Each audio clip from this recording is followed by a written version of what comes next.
Hello there, and welcome to this shorthand version of our adult Sunday school class we're doing at First Presbyterian Church in Fort Smith, Arkansas.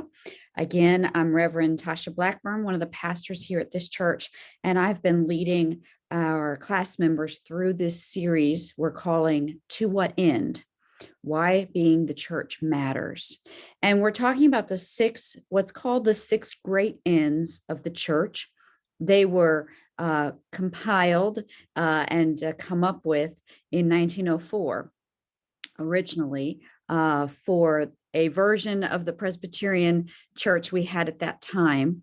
But they can be utilized by any Christian church as the great goals and aims and responsibilities of Christ's church here in this place. And so we are at the fifth goal or aim. Its traditional language is the promotion of social righteousness. But I have updated that language to be the church as outstretched hands.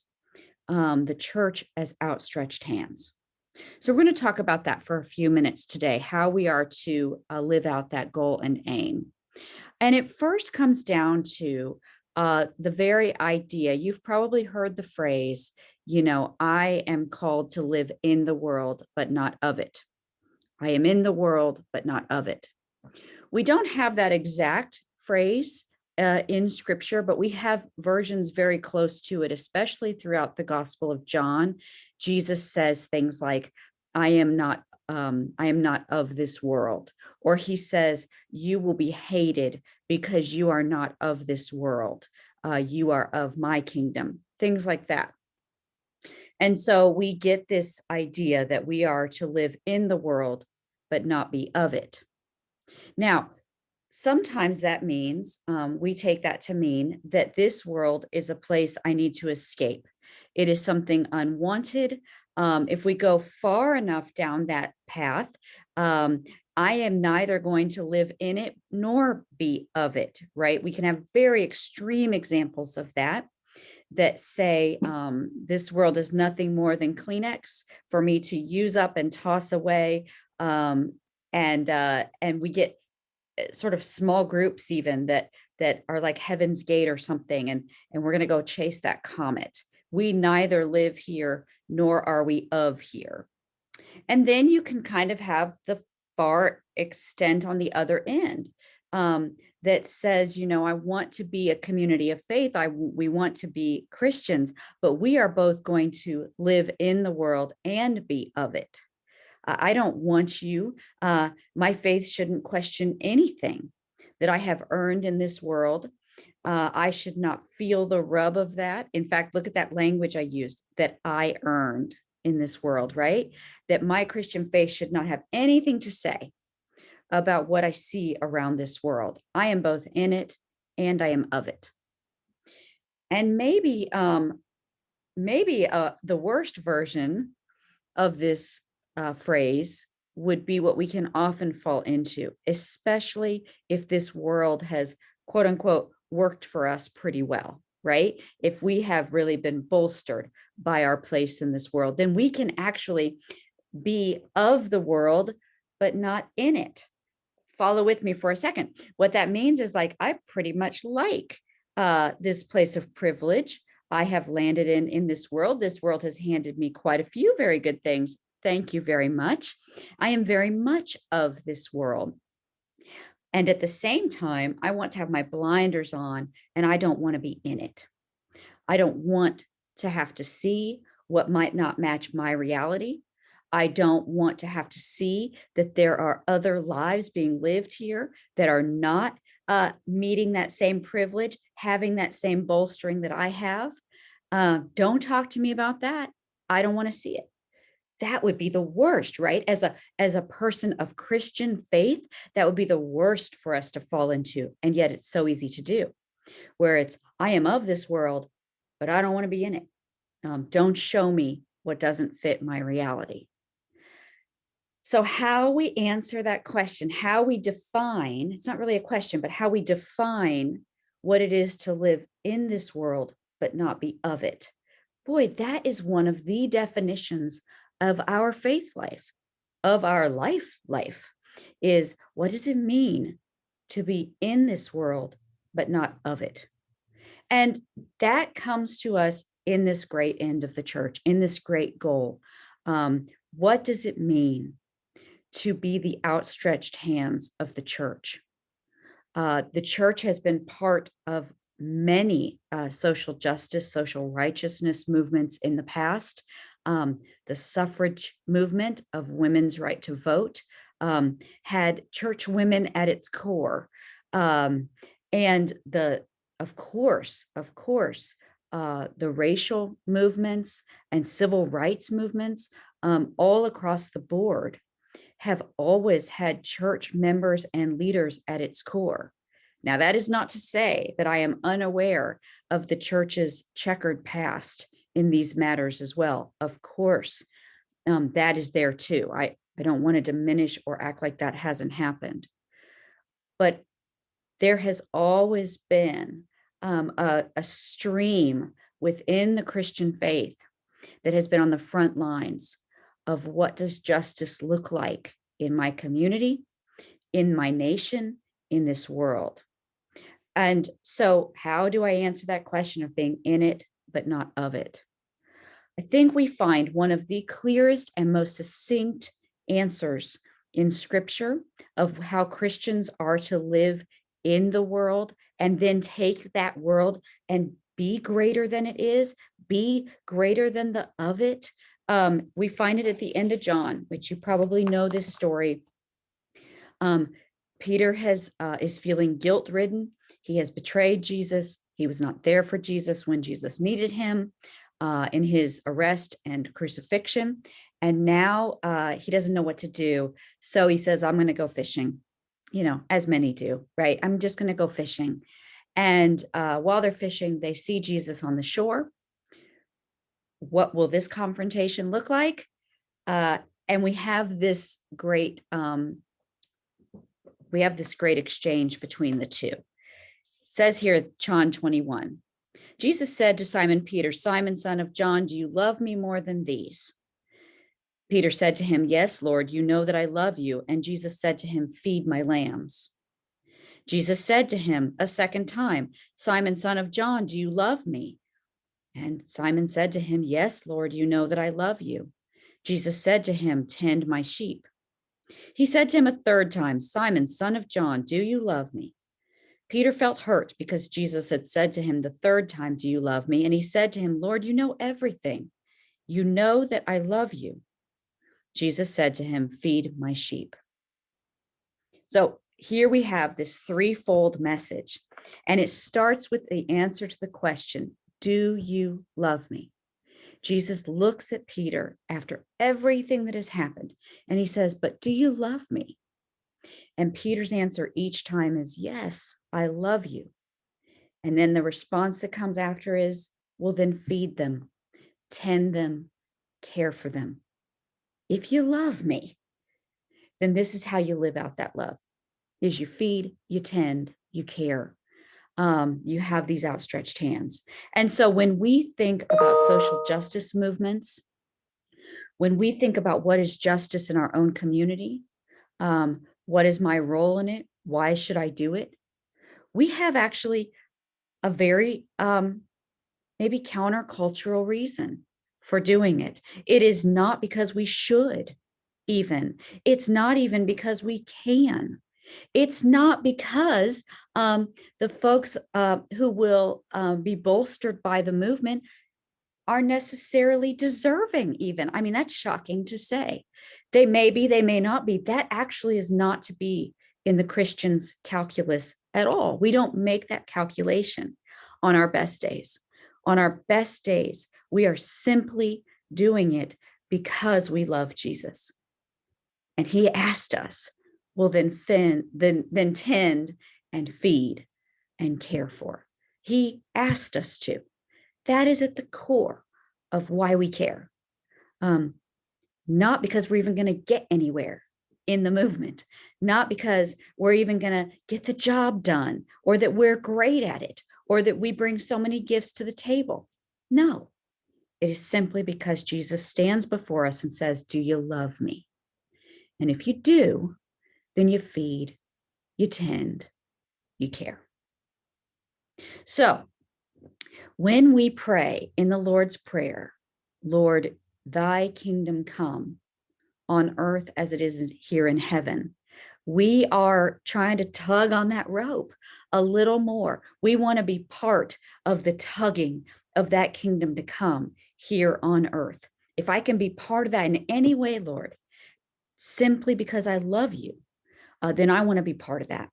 I want to be part of the tugging that says there should be justice here on this earth as there is in heaven. There should be mercy here on this earth as there is in heaven.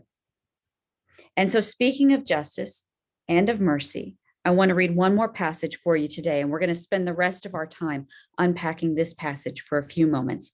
You also may know this one if you attend my congregation, the congregation I serve. We say this often at the end of our worship time together, but you have probably heard it as well. It's from Micah chapter 6, verse 8. God has told you what is good. And what does the Lord require of you? But to do justice, to love mercy, and to walk humbly with your God. What does the Lord require you to do? What does the Lord require of you if you love him? It is these three things: to do justice, to participate in justice, to love mercy, and to walk humbly with God as you do it.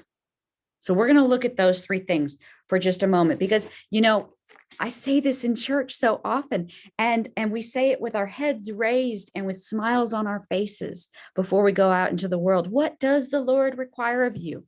But to do justice, to love mercy, and to walk humbly. It is easy to say. Once we start to actually unpack it,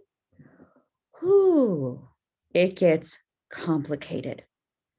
Let's talk about the justice part first. Oh, but I do want to say what this actually means, and where we're going to see the first complication is that if I start doing what the Lord requires of me, then I have to start desiring what God desires, whether or not I desire it. Does that make sense? I'm going to say it one more time. We are trying to shift, shape, mold, and change ourselves so that it is no longer what I desire, but I desire what God desires, whether or not I desire it. So participating in justice, what does that look like? First of all, what is justice? Scripture would say, has a lot to say about injustice. And so hence what justice is. It has a ton. I mean, you can't open the Bible without reading about what injustice looks like. And it turns out it is not a litany of multiple sins that are injustice. It really is the same sin over and over and over. And here it is. It is injustice when some people's lives are seen as expendable or neglected just to benefit other people's lives. That is injustice. So it's opposite.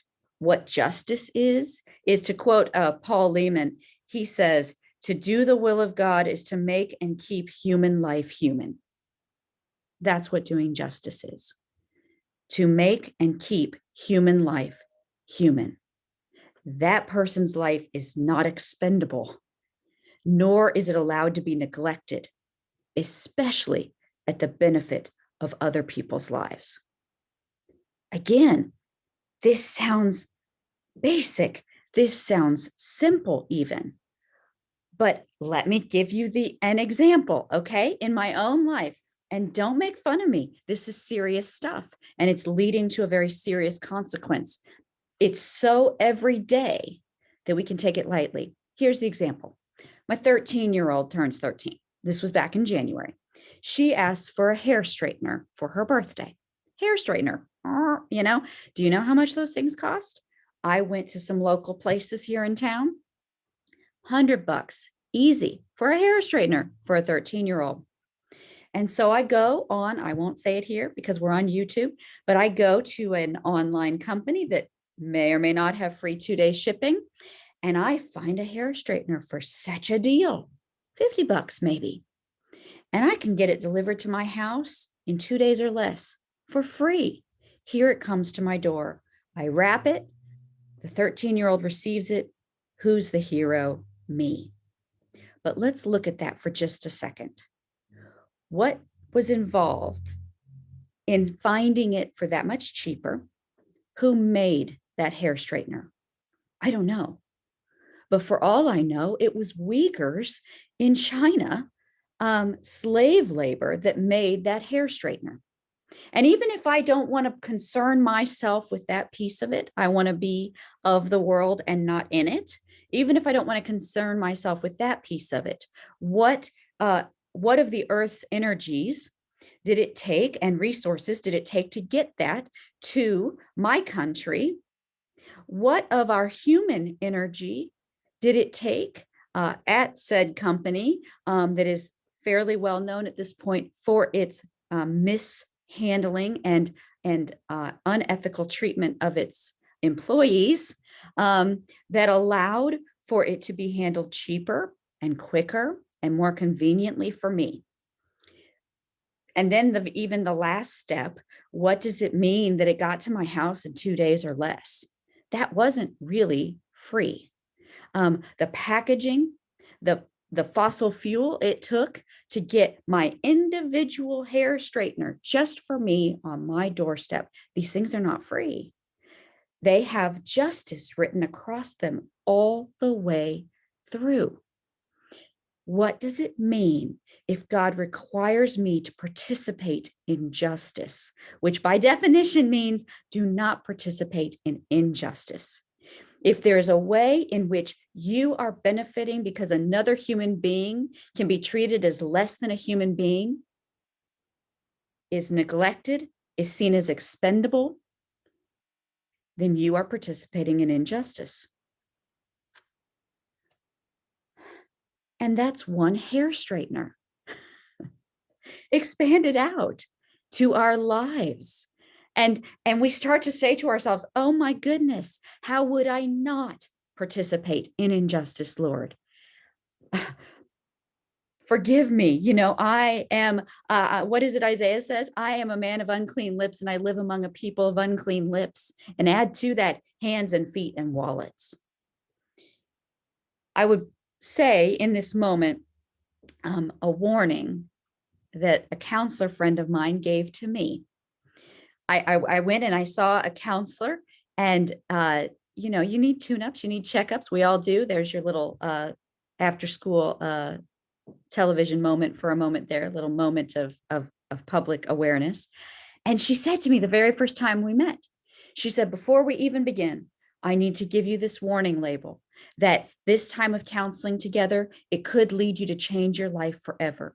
It could lead you to have to give up relationships that are toxic to you. It could lead you to have to take a new career path. It could lead you to raise your children completely differently. It could lead you in all of these ways. I have to warn you, this could overturn your life forever. Well, you know what? Christianity should come with the same label. To be a Christian in this world is to be burdened. This is not a popular message, and you will not see it on church signs around town, but it is the truth of our faith. To be a Christian is to live burdened. I am not allowed to walk through my life unrubbed. Here, things have to rub. They have to feel raw, and they have to hurt. I have to feel them because I am required to participate in justice. Anytime a human life is seen as expendable or able to be neglected or demeaned, especially when it's at the benefit of mine, I am not to participate in that.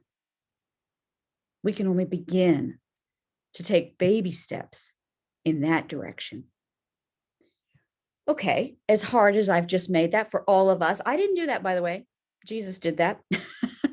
And aren't we grateful he did, that he calls us to a higher form of living. He calls us to the narrow path. We're grateful for it, even as it hurts. But okay, even as we've made that very difficult, I'd like to make it even more difficult, because it is one thing to participate in justice. Our friends and our neighbors and our family, they may not even fully understand. What if we say, you know what, I'm actually, our family doesn't shop at that particular online location anymore. We want to shop locally. We want to support our local economies. You know, what if you said that? Well, your friends and family and neighbors, they might not agree with you. They might not change their habits. They might not even fully understand it. But in some ways, you're seen as a fairly noble person. Well, I do get that you're being noble in your effort to do it, right? You're kind of seen that way. When you begin to love mercy, you're just seen as a fool. When we are people who love mercy, there's very little cultural benefit in that. We will just be seen as fools, because justice really comes down to rights, right?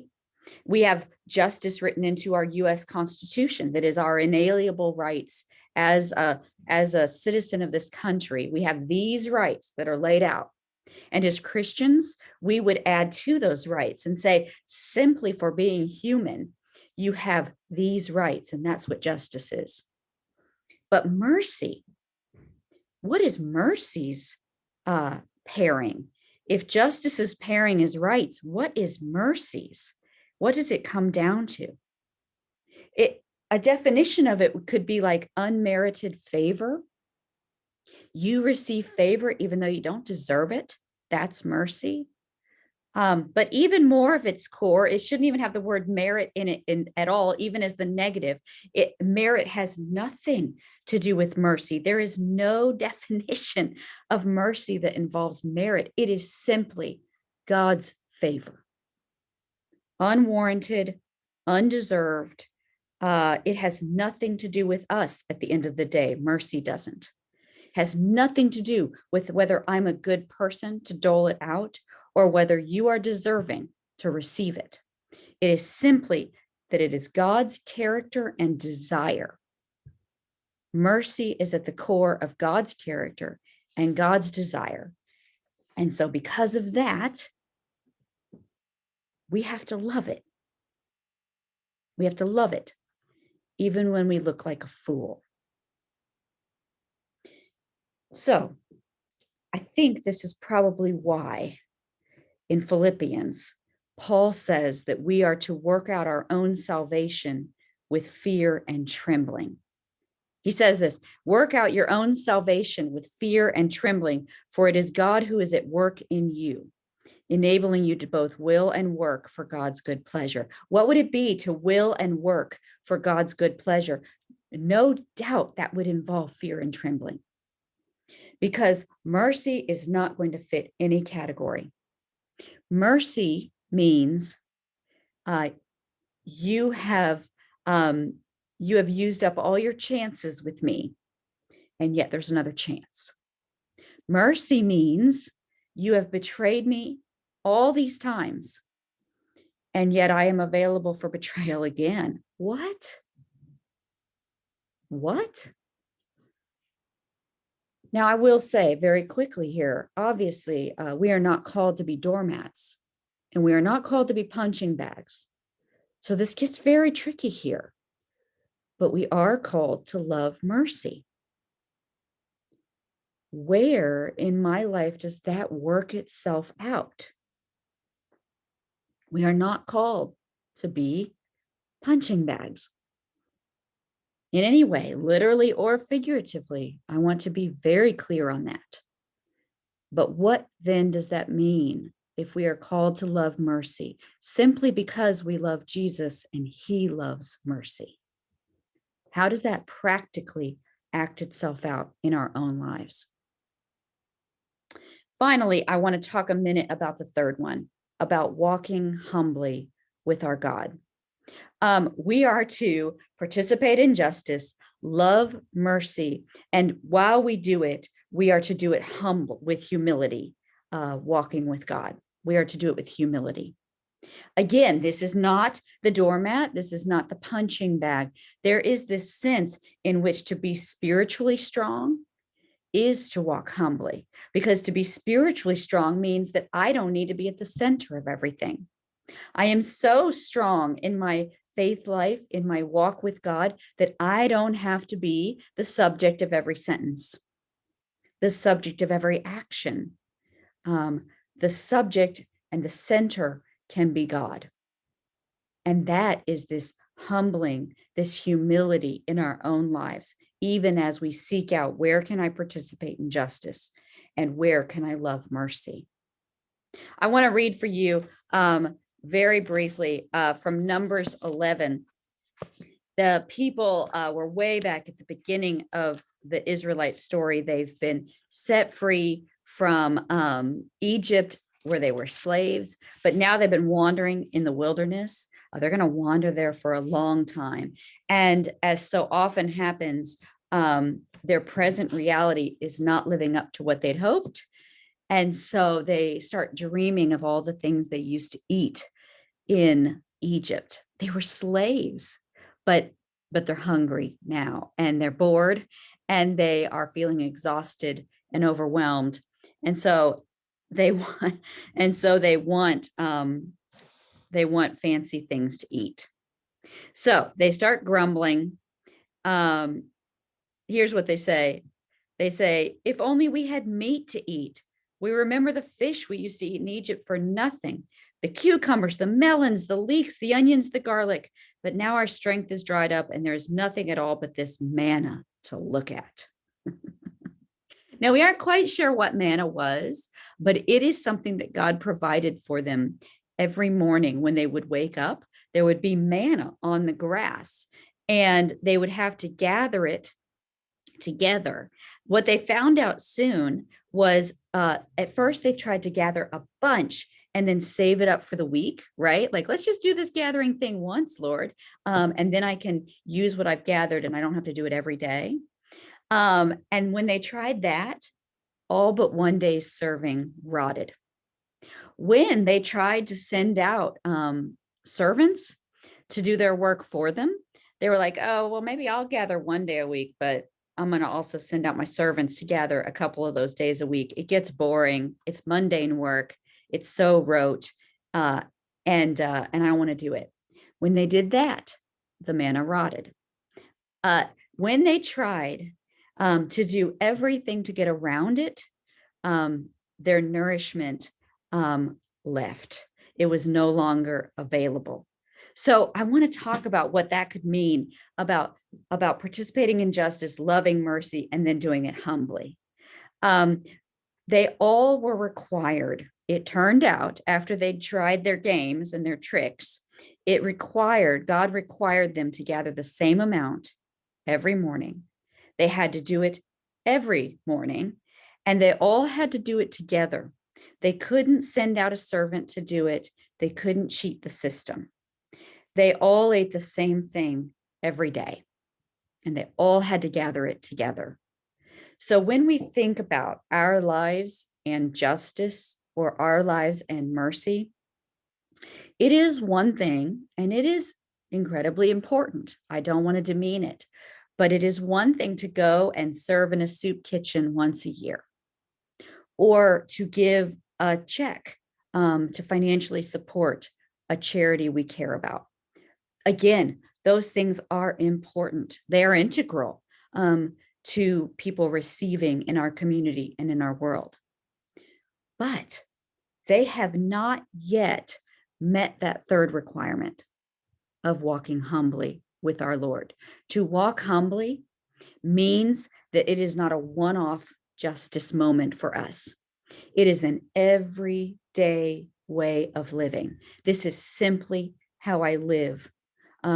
Every day I go about this, not every now and then. I do it habitually. And it is not, when I do it, a lowering of myself to go and meet someone who is less than I am, right? That would go against everything we've just talked about as the church's aim and goal. But I do it together. We gather together. So whatever I do as I participate in justice. It is it's a habitual thing. It is the everyday nature of my life. And it also is this sense of joining in together. I join in together with those who also need nourishment. It is not that I'm up here and they're down here. We are all in this together. And we're all in this together where there's enough. There's going to be enough for all of us in this. So we have to let go this impulse of I'm going to rescue someone else, right? And we say, the impulse now is I want to stand beside someone else. I want to let them know that someone is standing next to them, not over them and not under them, but right beside them. And in that way, we are participating in justice, we are loving mercy, and we are doing both humbly. So we can't do this again. We cannot do this until that critical and lifelong and very difficult work happens within us that says, I want to desire what God desires. And that as a church, we have to say, we want to desire what God desires. Lord, help us in that. Because I'll tell you very quickly, I like desiring what I desire. And I don't think I'm alone in that. But we are called as a church to have outstretched hands to this world, not because we are good people, not because the world deserves it even, but because we love Jesus. Because we love him and he loves justice, he loves mercy. That is why we have outstretched hands. I want to leave you with this quote that comes from a professor of mine, actually, Cindy Rigby. She quotes it in her book on this subject. She says, or she quotes another man saying, anyone can slay a dragon. Anyone can slay a dragon, but try waking up every morning and loving the world all over again. That's what takes a real hero. It is one thing to slay a dragon one time, right? What does it take to wake up every morning and love the world all over again? Every day, gather again, join in again, embrace this world again. That takes a real hero. And we are not the heroes in and of ourselves. We can only do it as a response of our lives that we love Jesus. So I leave you with that for this week. We are going to have one more of these classes, and it's going to be on the very bite-sized subject. They're also bite-sized, aren't they? Of we are called as a church to proclaim the gospel so that the world can be saved. Did I say bite-sized?